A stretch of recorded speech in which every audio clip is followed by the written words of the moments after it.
여러분 안녕하십니까? 2024년 5월 5일 주일을 맞았습니다. 오늘의 말씀은 열왕기상 13장 11절에서 24절의 말씀인데 제가 몇 구절 봉독하겠습니다. 18절 그가 그 사람에게 이르되 나도 그대와 같은 선지자라. 천사가 여호와의 말씀으로 내게 이르기를 그를 내 집으로 데리고 돌아가서 그에게 떡을 먹이고 물을 마시게 하라 하였느니라 하니 이는 그 사람을 속임이라. 이에 그 사람이 그와 함께 돌아가서 그의 집에서 떡을 먹으며 물을 마시니라. 20절 말씀 그들이 상 앞에 앉았을 때 여호와의 말씀이 그 사람을 데려온 선지자에게 임하니 그가 유다에서부터 온 사람을 향하여 외쳐 이르되 여호와의 말씀이 내가 여호와의 말씀을 어기며 내 하나님 여호와께서 내게 내리신 명령을 지키지 아니하고 돌아와서 여호와가 너더러 떡도 먹지 말고 물도 마시지 말라 하신 곳에서 떡을 먹고 물을 마셨으니 내 시체가 내 조상의 묘실에 들어가지 못하리라 하셨느니라 하니라.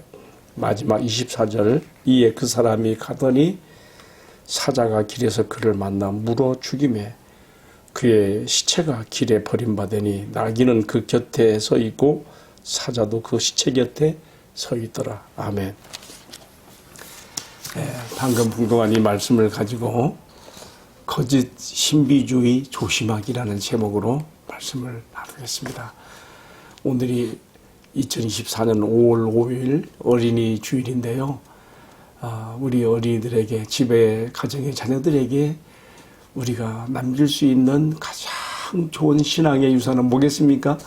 하나님 말씀, 기록된 하나님 말씀을 많이 알고 교훈을 받아서 어려서부터 반듯한 그런 신앙으로 자라게 하는 것입니다. 나무라고 하는 것이요.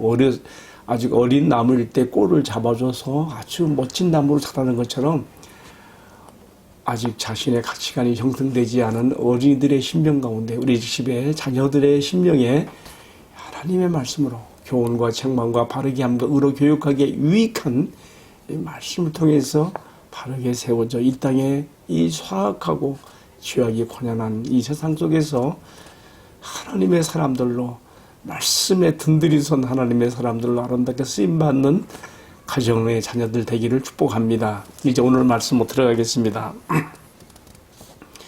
오늘의 본문의 말씀은요. 성경 속에 나오는 여러 그 미스테리, 신비한 이야기들 중에 이야기입니다. 그 내용은 제가 다 이렇게 읽지 않았습니다만 여러분 제가 읽은 가운데서도 짐작할 것입니다.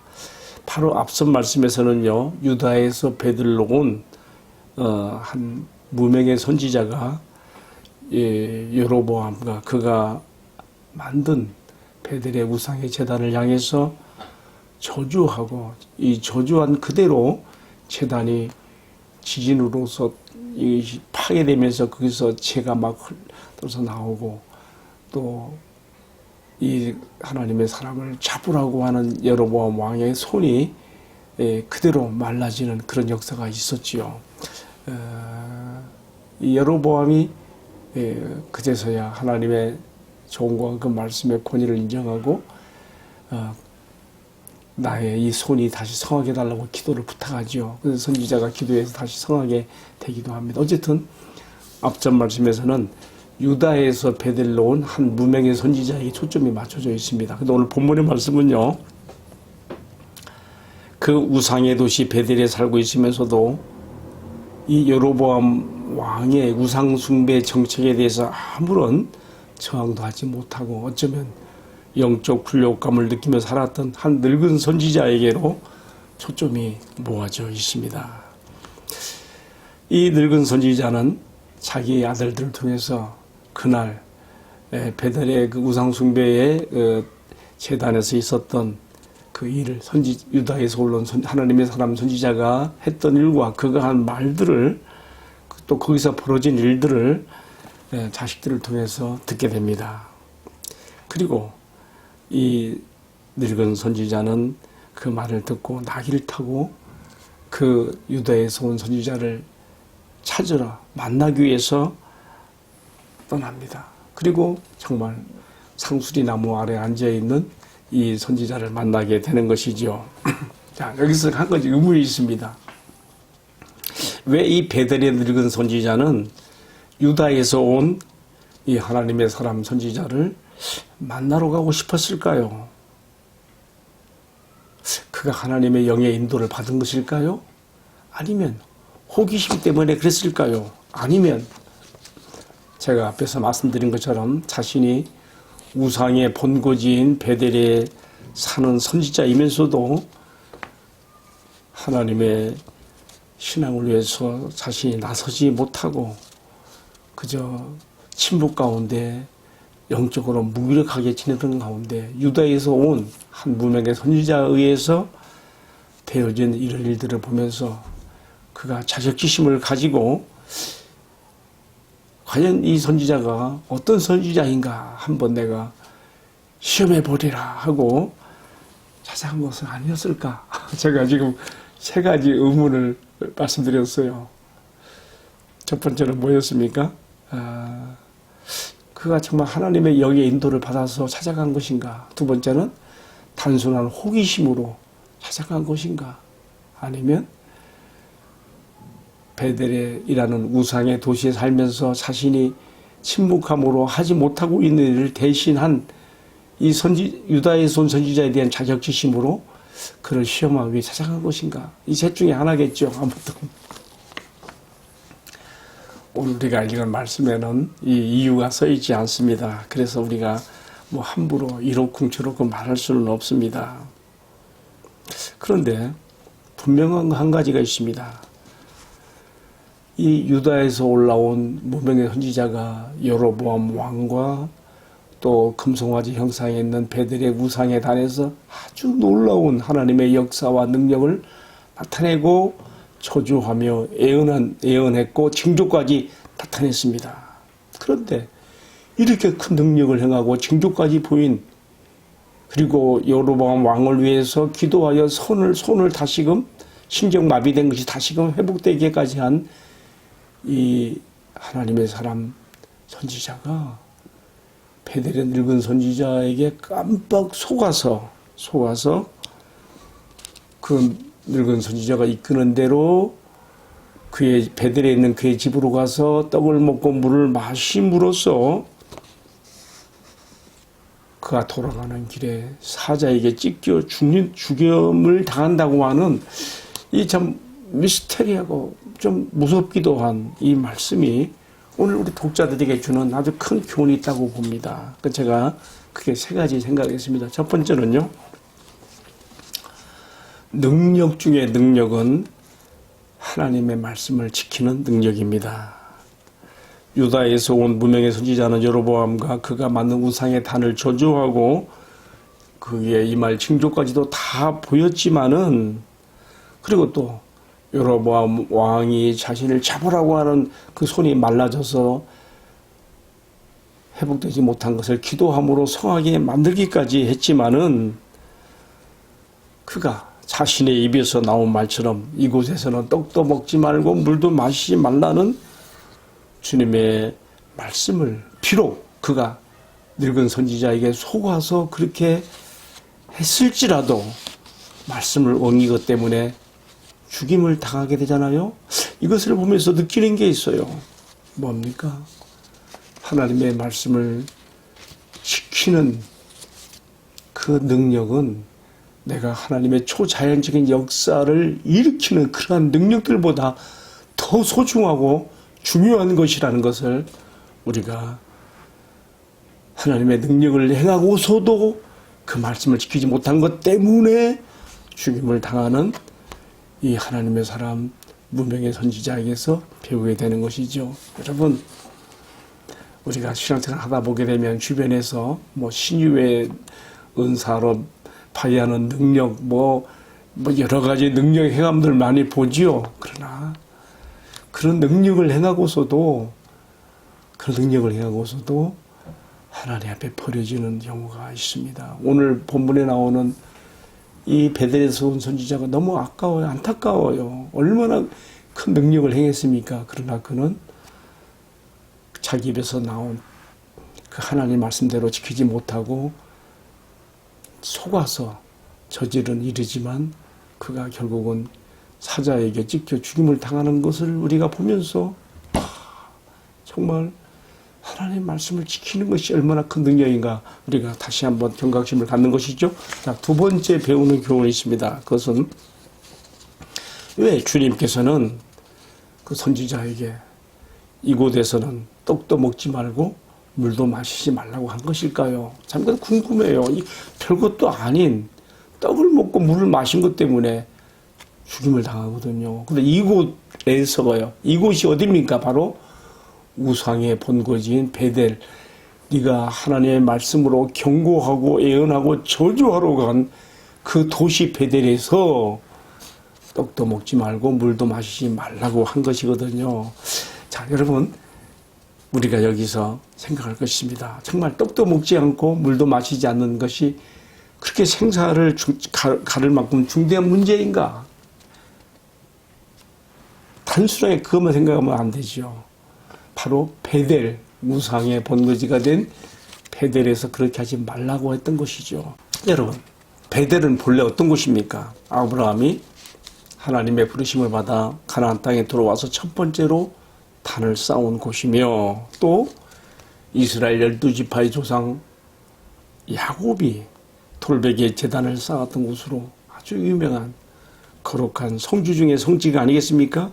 그런데 이 거룩한 성지가 우상의 도시, 우상의 본고지, 금송아지 형상을 만들어 놓고 거기에 제사하게 하는 우상의 처소로 변했으니 하나님의 분노가 얼마나 치밀어 올랐으면은 하나님의 종 선지자에게 그곳으로 보내서 경고하고 저주하게 하면서 그곳에서는 떡도 먹지 말고 물도 마시지 말고 네가 왔던 길로도 되돌아가지 말며 다른 길로 돌아가라고까지 했을까요? 하는 점을 생각해 보게 됩니다.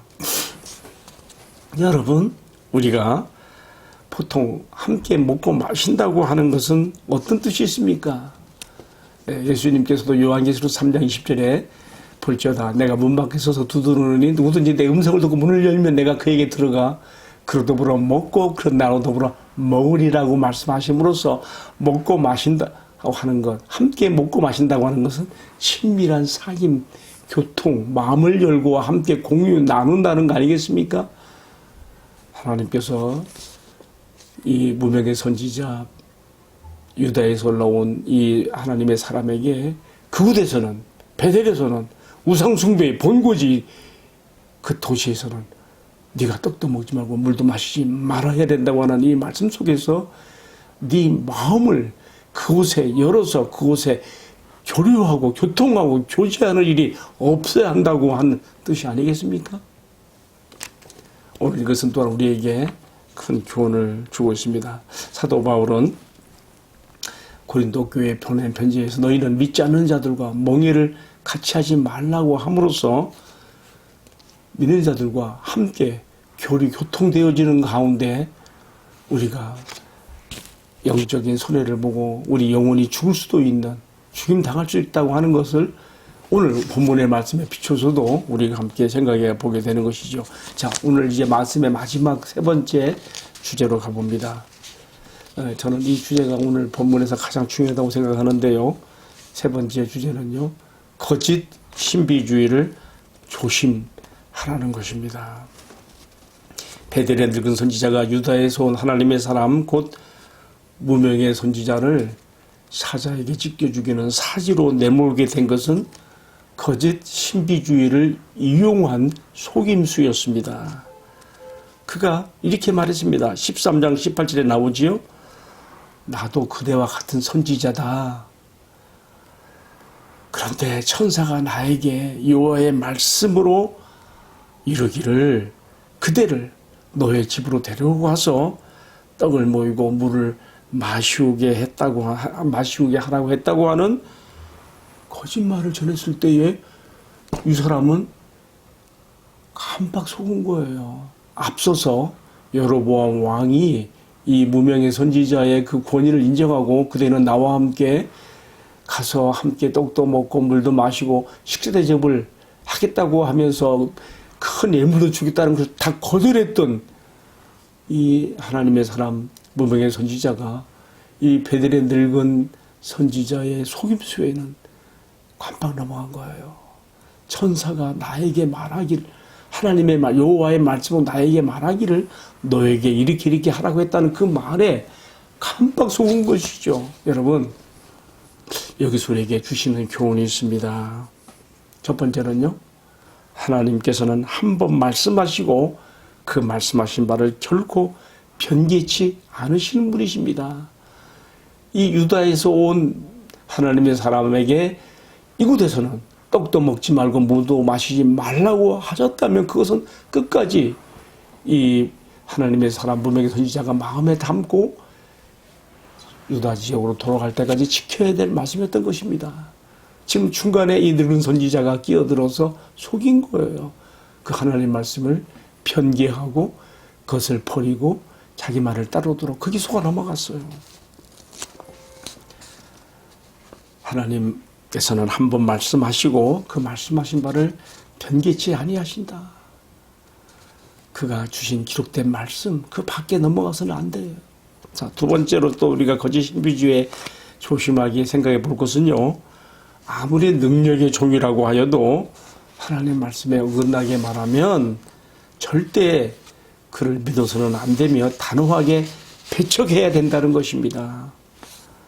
유다에서 온 선지자는 베델에서 엄청난 능력을 행했지만은 그가 하나님의 말씀을 어기고 죽임을 당한 것을 보면서 결코 능력의 사람이라고 해도 우리가 그 사람 자체를 믿어서는 안 되며 오직 하나님과 그의 말씀만이 우리가 믿어야 될 대상이라는 것을 배우게 됩니다.